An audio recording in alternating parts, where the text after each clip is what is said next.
Bonjour, je suis très heureux d'accueillir aujourd'hui Marc Verriot. Marc Verriot n'est pas n'importe qui, c'est l'auteur de ce livre formidable, Au cœur du raid. C'est un roman policier vrai, c'est-à-dire que ça se lit comme un roman policier, il y a le suspense, et en réalité, c'est la réalité qui est là derrière, puisqu'il a été au raid, l'unité d'élite de la police, unité d'élite d'intervention de la police pendant 20 ans. Alors, comment arrive-t-on au raid et qu'est-ce qu'est exactement le raid? Alors, je suis en effet rentré en 1998 et j'en suis sorti à la retraite en 2018. Donc, j'ai fait 20 ans dans la colonne d'assaut. Alors, qu'est-ce que c'est le raid? Eh bien, en effet, c'est l'unité d'élite de la police nationale, c'est-à-dire que quand la population a un problème, elle appelle la police, et quand la police a un problème, on appelle le raid. On est le dernier recours, et donc on s'occupe des prises d'otages, des opérations antiterroristes, des forcenés. On aide la police judiciaire aussi à aller faire quelques interpellations pour eux. Et voilà, on est... Et comment êtes-vous arrivé jusqu'au raid? Alors, moi, mon profil était un profil surtout sportif. C'est-à-dire que j'ai été en équipe de France de judo pendant 5 ans, de 1990 à 1995. Je suis rentré dans la police. Et ensuite, j'ai voulu faire... J'ai voulu continuer le sport, mais d'une autre manière. J'ai vu ça un peu comme ça, c'est-à-dire que je me suis dit dans la police, courir derrière les voyous, les faire tomber pour leur passer les menottes, pour ensuite les passer à la police judiciaire. Ça semble être dans mes cordes et c'est comme ça que je suis rentré. Alors on n'a pas tous le même profil parce que le groupe est très hétérogène. On prend des sportifs, on prend des gens... Vous êtes combien? Alors... c'est compliqué à dire parce que l'unité centrale qui est basée en région parisienne, il y a environ 200 personnes, mais on a des antennes régionales. Et puis, sur les 200 personnes, il y a tout un... L'administration, etc. Donc, en porteur de bouclier, on serait plutôt environ 70 opérateurs d'assaut. Et parmi ces 70 opérateurs d'assaut, basés en région parisienne, eh bien, en effet, je vous disais... Il y a une grosse hétérogénéité, il y a des gens qui viennent de police judiciaire, il y a des gens des CRS qui viennent du maintien de l'ordre. Et voilà tout ce groupe avec différentes spécialités, aussi bien de profil d'origine au niveau de la police, mais aussi après de spécialité. Et c'est cette hétérogénéité qui fait la force du groupe. Alors, ce qui fait l'originalité et le grand intérêt de votre livre, c'est que vous avez été, on ne peut pas être plus au centre des affaires que vous ne l'avez été. Alors, il y a eu des affaires importantes, vous êtes, si j'ose dire, bien tombé ou mal tombé, puisque vous êtes, vous êtes bien tombé parce que vous avez eu des choses extraordinaires à faire, et mal tombé parce que vous avez été blessé, mais ça c'est, je pense, quand vous vous engagez dans le raid, vous pensez bien aux conséquences que ça peut avoir pour vous physiquement et pour votre famille mentalement. Oui, les choses sont claires. Déjà, quand on rentre dans la police, normalement, si on a les pieds sur terre, dès qu'on va percevoir son arme, on comprend que ça va fonctionner. Et encore plus au raid. Moi, je me souviens bien ma première séance de tir au raid, donc après tout le processus de formation. On a tiré sur les cibles papier comme on fait d'habitude dans tous les stands de police.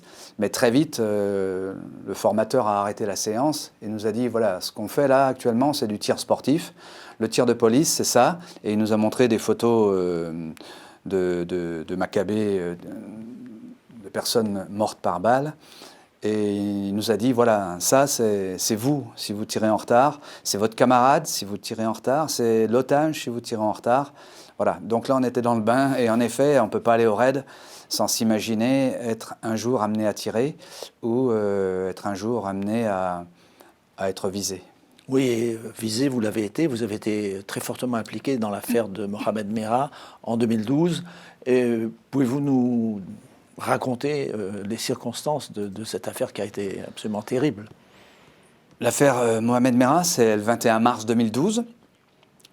Avant cela, c'est 10 jours de traque de la police judiciaire, puisque sur un terroriste qui avait fait 3 attentats, qui avait tué un militaire qui vendait sa moto, qui 4 jours après avait tiré 3 autres militaires qui retiraient de l'argent, 2 sont morts et un est aujourd'hui encore tétraplégique. et puis 4 jours ensuite après, a attaqué des enfants en bas âge, 3, 5, 7 ans, et un père de famille, devant une école. Donc l'enquête a été rapide, puisque dans les histoires de tueurs en série, parfois, Khaled Kalkal, Émile Louis, Francis Saulne, Pierre Chanal, Michel Fourniret, tout ça, c'est plusieurs années d'enquête. Là, c'est en 10 jours. Et donc, nous, quand on a donné l'assaut sur cet individu... Il était planqué, caché chez lui. Il était chez lui. C'était pas sûr encore mais on ne pouvait pas se permettre de faire durer l'enquête. On a donné l'assaut à 3 heures du matin, un assaut qui durera 33 heures. Il y a eu un premier blessé parce que ça s'est mal passé dès le départ, il ne dormait pas. On a donné l'assaut à 3 heures du matin en espérant aller le chercher dans son lit, lui passer les menottes pour le transmettre à la police judiciaire.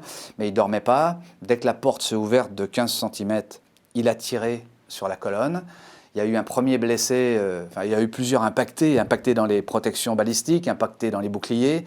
Mais un premier blessé a pris une balle dans le genou. Donc il a été hospitalisé immédiatement. Et à partir de là, il y a eu plusieurs ouvertures de feu. Et moi, je suis blessé à la 3e heure de l'intervention. J'ai pris une balle en plein milieu du casque, qui a été arrêtée par le casque. Alors vous expliquez que le casque a arrêté parce que la balle était grosse. Alors on a tendance à penser que plus la balle est grosse, plus c'est percutant. Oui, les balles qui tiraient, il était équipé de Colt 45, c'est-à-dire les Colt qui équipaient les Américains, les GIs, pendant la Deuxième Guerre mondiale. C'est du gros calibre. 45, c'est du 11-43, c'est presque aussi gros que le pouce, un peu plus gros que l'index. Ces balles-là tuent très bien parce qu'elles font beaucoup de dégâts, elles sont grosses. Mais par contre, elles pénètrent mal les blindages. Pour pénétrer un blindage, il faut être puissant, certes, mais un peu plus fin. Et donc la balle s'est arrêtée. C'est une balle qui, quand je dis qu'elle tue très bien, elle a été utilisée pendant des décennies par le grand banditisme pour les règlements de compte et par les militaires. Voilà. Et donc, ce qui est frappant, quand vous décrivez ce moment-là, c'est que Mohamed Merah, on a l'impression qu'il avait un entraînement très poussé, puisque vous expliquez qu'il essayait de vous frapper par impact, par ricochet. C'est une technique qu'il a dû apprendre quelque part. C'était le fruit d'un entraînement. On a longtemps dit qu'il était entraîné par simplement du paintball ou des stands de tir, mais non, pas du tout. Parce qu'il y a des tirs qui ne mentent pas, il y a des tirs... la méthode qu'il a utilisée pour tirer sur les militaires, sur 3 cibles donc, est bien particulière. Ce sont des cibles, ce sont des méthodes qu'on utilise nous-mêmes pour... je ne peux pas la décrire, mais voilà, c'est pas simplement je tue le premier, je tue le second, je tue le troisième. Non.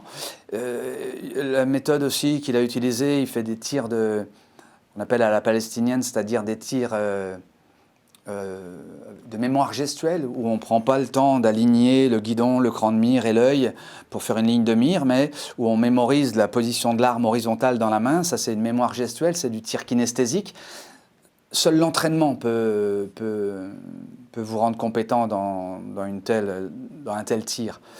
Et après, ça a été prouvé. Oui. Il a fait le tour de beaucoup de pays. Il a fait des camps d'entraînement. Et vous avez été sauvé parce que, une fois après avoir reçu cette balle presque dans la tête, vous vous êtes retourné.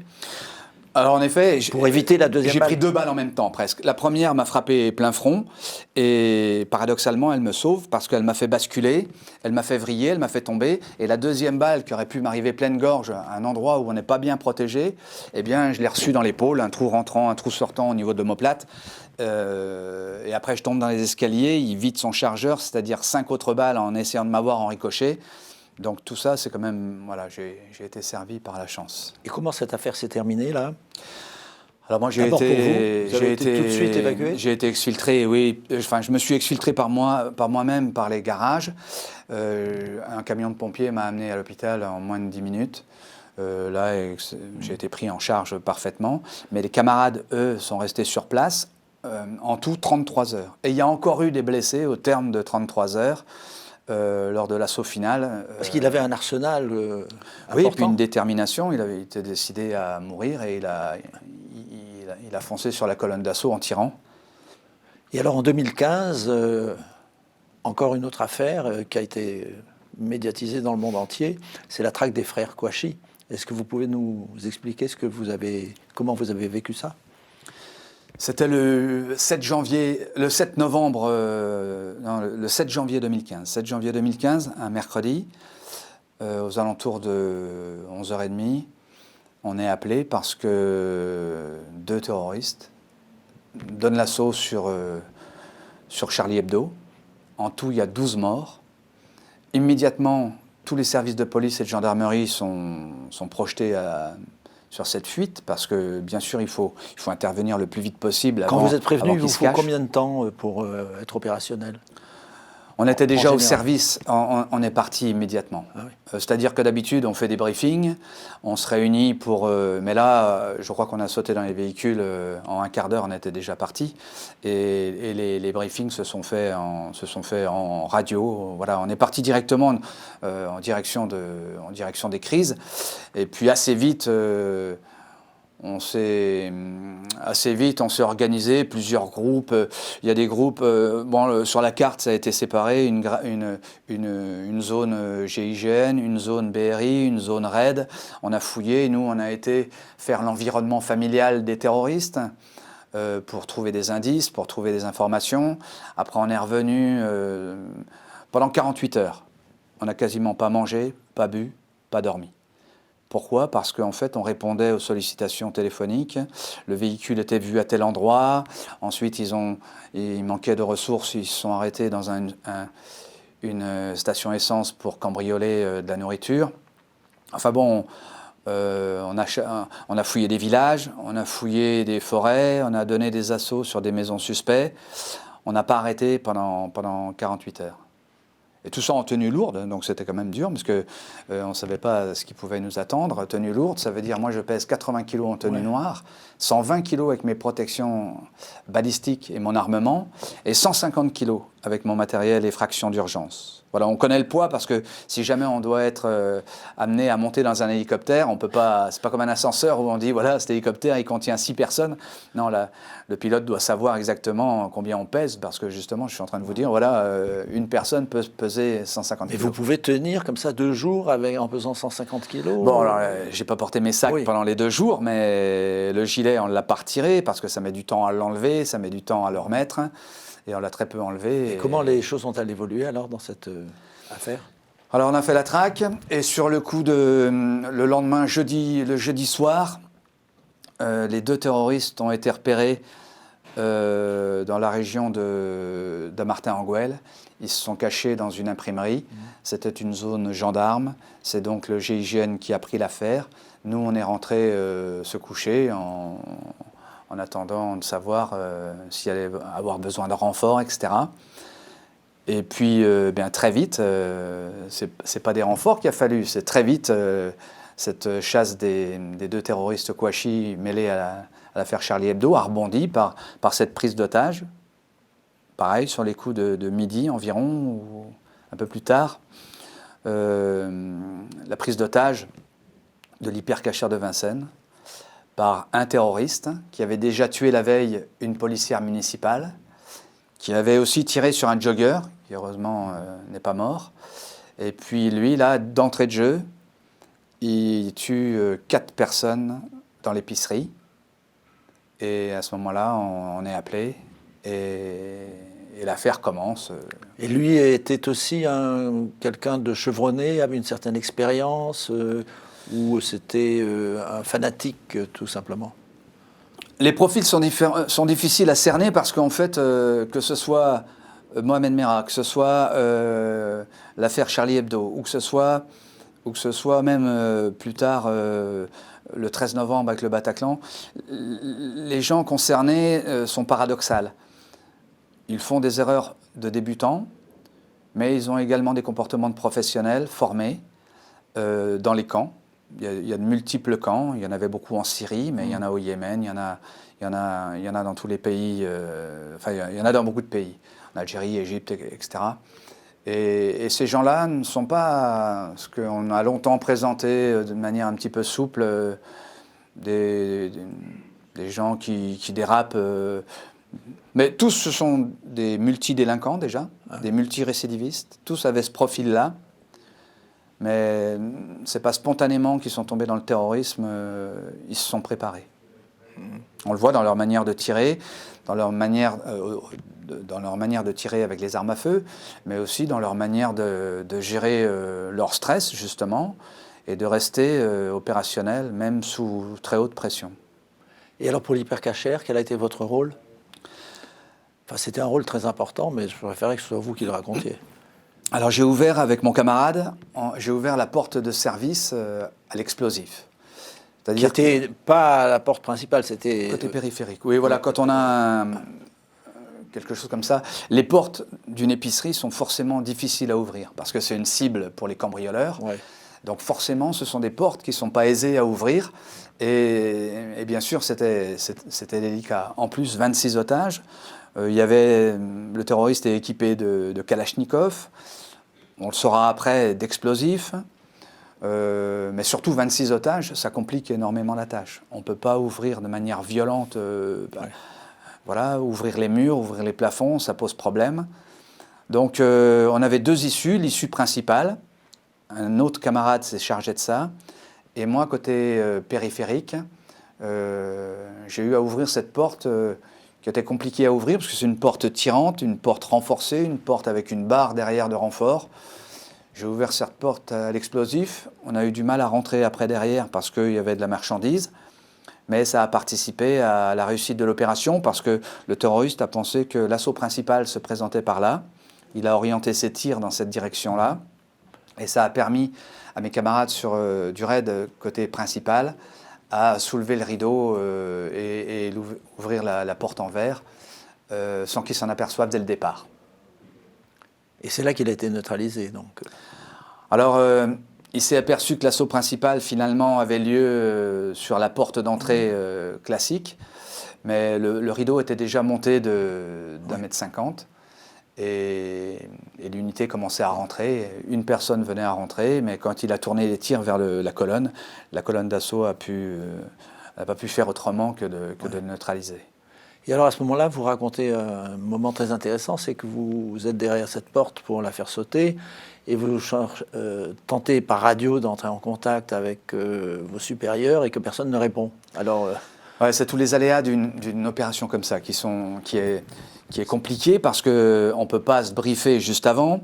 Moi, je dois ouvrir la porte avec mon camarade pour la BRI, puisqu'en fait c'est un assaut conjoint, d'un côté le raid, côté principal, et de l'autre côté la BRI devait ouvrir, ne pas rentrer pour ne pas faire des tirs amis, mais devait être prêt à rentrer parce que dans les ouvertures comme ça qui sont difficiles, on est obligé d'ouvrir toutes les ouvertures et après on se discipline pour ne pas rentrer en même temps, mais parce que si jamais une ouverture se fait pas, il faut qu'on puisse rentrer par une autre ouverture.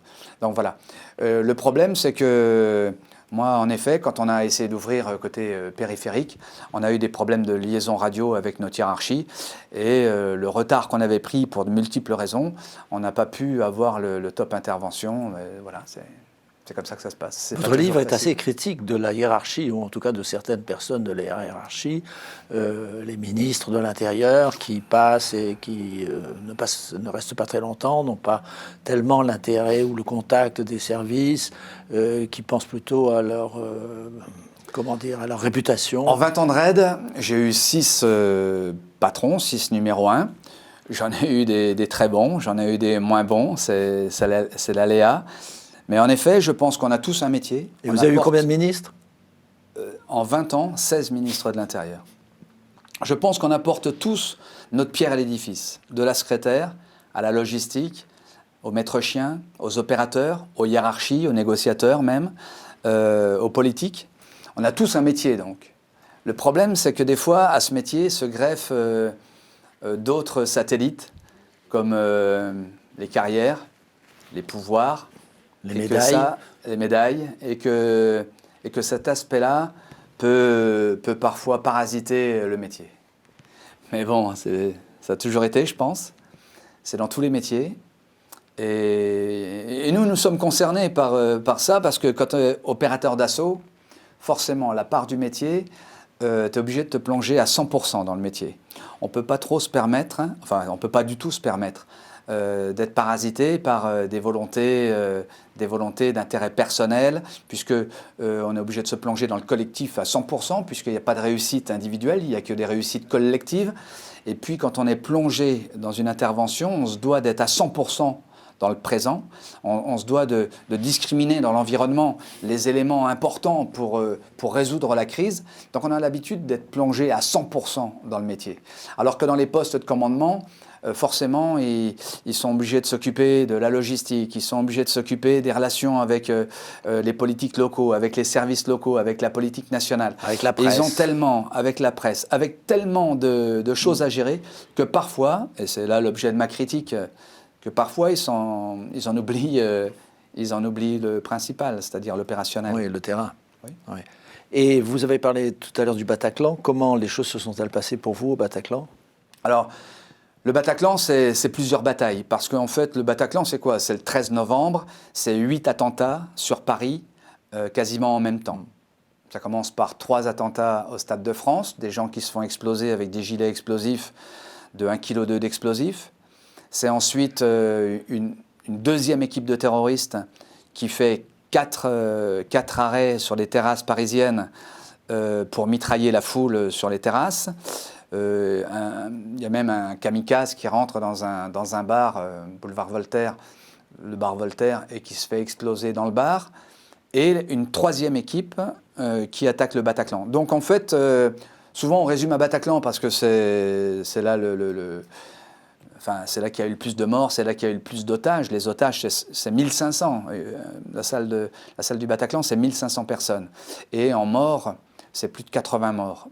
Énormément de blessés, près de 300 blessés. Bon, mais en fait, cette intervention, on la résume au Bataclan, mais en fait, c'est plusieurs interventions. Nous, au RAID, quand on part sur cette multicrise, on est 4 équipes. La première alerte, qui est divisée en 2 équipes, une équipe qui dormait au service et qui est partie directement en moins de 10 minutes. Le complément de l'alerte, qui est parti très vite en se rapatriant de chez elle avec des véhicules de service, et 2 autres alertes dont je faisais partie, la deuxième et une troisième alerte, avec des gens rapatriés avec les véhicules personnels. Et moi, j'ai été envoyé au niveau des terrasses, à côté du bar la Bonne Bière. Là, la police avait encerclé un immeuble parce qu'il y avait des terroristes dedans, 2 terroristes. Il s'avérera que finalement, ils n'étaient pas là, mais nous, on a l'information que les terroristes sont là, il y a des douilles par terre, donc tout concorde pour dire qu'il y a 2 terroristes. On a été obligé de fouiller cet appartement. Donc en fait, pour vous dire qu'il y a eu plusieurs batailles. Voilà, on a parlé de la bataille du Bataclan, il y a eu plusieurs batailles, et je parle de ces batailles-là, mais les gens non plus n'ont pas conscience qu'après une intervention, qu'elle soit comme celle du 9 janvier 2015 à l'Hypercacher, ou le 13 novembre 2015 au Bataclan, nous, derrière, c'est une semaine, 15 jours d'intervention pour neutraliser les fournisseurs d'armes, les fournisseurs d'explosifs, les fournisseurs de voitures, et les autres réseaux également, qui sont susceptibles d'exploser. La question que je voulais vous poser, la dernière question, c'est aujourd'hui, d'après ce que j'ai lu dans le livre, vous avez appris à gérer votre stress. Et est-ce que, et même vous l'enseignez maintenant, la gestion du stress, est-ce que c'est une chose qui, quand vous êtes arrivé au RAID, on vous a déjà préparé à cette... Parce que le stress, c'est votre pire ennemi, non? Alors cette notion de garder ses aptitudes, même sous pression, c'est-à-dire, voilà, le stress, c'est ça, en fait. Normalement, on est en zone de confort, tout va bien, nos habiletés sont stables, on a les mêmes réactions le lundi, le mardi, le mercredi. Mais quand on est confronté à une difficulté, alors normalement, le système voudrait que le stress donne des ailes et qu'on soit une meilleure version de soi-même. Malheureusement, ce n'est pas souvent le cas. Et au contraire, le stress souvent altère nos compétences, qu'elles soient psychiques, physiques et techniques. Et je m'en suis rendu compte en sport. J'ai été 5 ans en équipe de France de judo. Ensuite, j'ai été entraîneur national de judo de la police. Il a fallu que je retransmette à mes élèves comment faire pour garder leurs compétences. Et après, en arrivant au RAID, eh bien, ça s'est exacerbé. Parce que si en judo, tomber, c'est la mort symbolique, au RAID, échouer, c'est la mort réelle. Donc, lutter contre ce stress pour qu'il donne des ailes et ne nous effondre pas. Cette expérience-là, maintenant, je la retransmets aux entreprises et aux gens qui me sollicitent pour qu'eux aussi conservent leur capacité d'action sous la pression. Merci beaucoup Marc Verriotte. Je recommande la lecture de votre livre « Au cœur du raid » qui a été écrit avec Karine Ben Ismail, il ne faut pas l'oublier, qui est un spécialiste des questions sportives, n'est-ce pas? Oui. Et on se connaît depuis 20 ans. Oui. Donc c'est paru aux éditions Les Arènes. Merci beaucoup. Merci beaucoup, monsieur. Et merci à vous d'avoir suivi cette émission.